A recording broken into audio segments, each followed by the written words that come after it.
Things are getting complicated. Some arrests have been made today. Ferdinand Waititu was the first person to be arrested. Hours later, we saw Morara being arrested. And yesterday, we also saw the police blocking Kalonzo and his team from holding a political rally in Kitengela town. All these are just happening a few hours to Rigathi Gachagwa's impeachment. What could be happening behind the scenes, ladies and gentlemen? I want us to dig deep into all this for Kenyans to understand in clear terms the high-octane politics being played behind the scenes, and more specifically, what Morara's arrest means. If you're watching us but you have not yet subscribed, subscribe, give the video a like. Let's proceed. Let me start by saying this. When Uhuru Kenyatta was the president, and from what we saw with the 2022 presidential election, it's clear some people in government did sabotage Uhuru Kenyatta. They were indirectly working for William Ruto, and that's how William Ruto ended up outsmarting Uhuru Kenyatta, winning 2022 presidential election. So even now that Ruto is the president, I'm not ruling out that possibility. It might be possible some people are sabotaging William Samoei Ruto. Just hours to Rigathi Gachagwa's impeachment, I don't expect the police to start arresting some known personalities such as Morara. Arresting Morara can easily incite Kenyans to take to the streets. And now with the Rigathi Gachagua supporters who will not be happy upon him being impeached, they can join efforts and they can seriously show William Ruto bad things. So the police arresting Morara, arresting Waititu, blocking Kalonzo from holding his rallies, those might be police officers sabotaging William Ruto.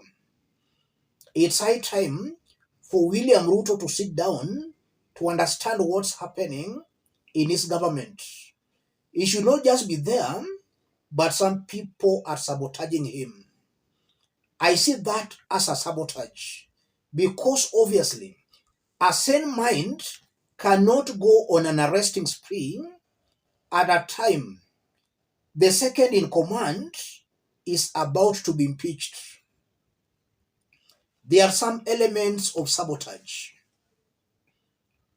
The second possibility, it might be possible that William Ruto's government, they have looked at those who can cause chaos upon Rigathi being impeached tomorrow. They have seen that Morara can cause chaos. They have seen Waititu can incite some few people and they can cause chaos. And they have also seen that Kalonzo Musyoka holding a political rally in Kitengela can also end up inciting the people against the government. We know that Kitengela was the epicenter of the Gen Z protests. So it might be possible the government is doing all this in order to silence, to threaten, and to intimidate those who can cause chaos tomorrow.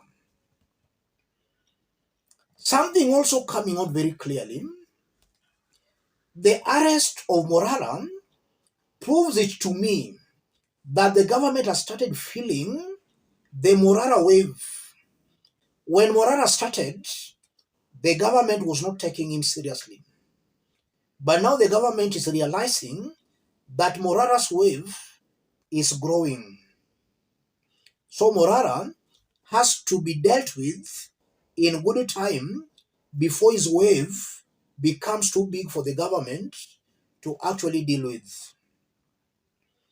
That's also something I'm seeing. And now that it's coming at a time Rigathi is about to be impeached, that's also very interesting, ladies and gentlemen. And I'm also seeing a very high possibility where the moment the government continues frustrating or intimidating Morara, they are only making Morara more and more popular. Any person coming out as being persecuted by the government automatically becomes popular. We saw that with Joe Samia's back at a time Uhuru Kenyatta's government was on Joho's neck. Joe was very, very popular. So anybody coming out as being persecuted by the government gets that automatic popularity. This move is clearly going to make Morara popular if he continues with what he has been doing. If he allows the government to silence and to intimidate him, Morara will die politically. Kenyans will forget about him. And Kenyans will forget about him because Morara has been gaining popularity because he has been very vocal exposing Ruto's government. If the government intimidates and sells fear to him and he buys that fear, Kenyans will forget about him.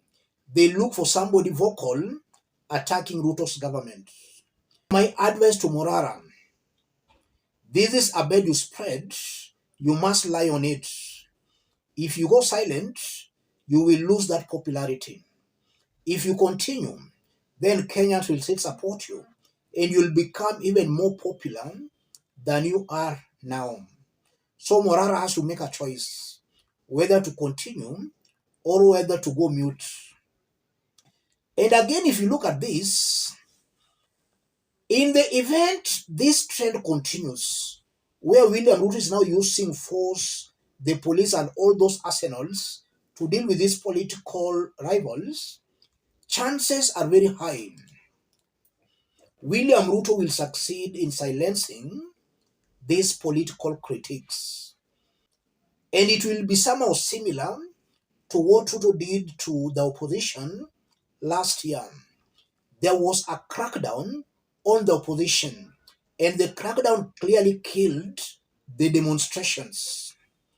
If William Ruto continues using a lot of force, he might succeed in subduing these known figures who are critical of his government.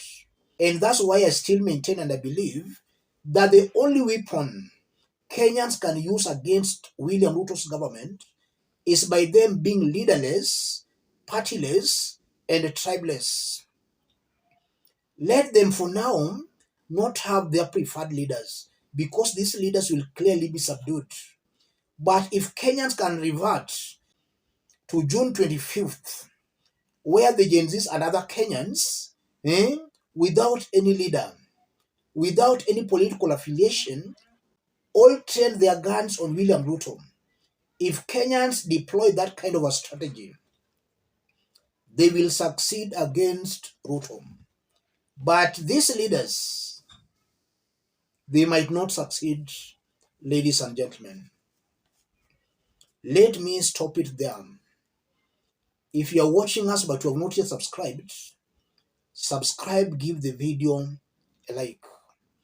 Any person watching us outside Kenya, drop a comment, let us know from which part of the globe you are watching us from. If possible, subscribe, give the video a like. Thank you. God bless you. God bless Kenya.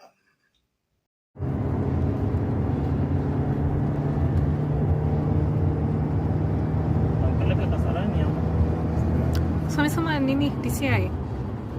DCI na angalia pale wanatokea. Wao ndio wameka siren. Haya. Wanaenda hivi.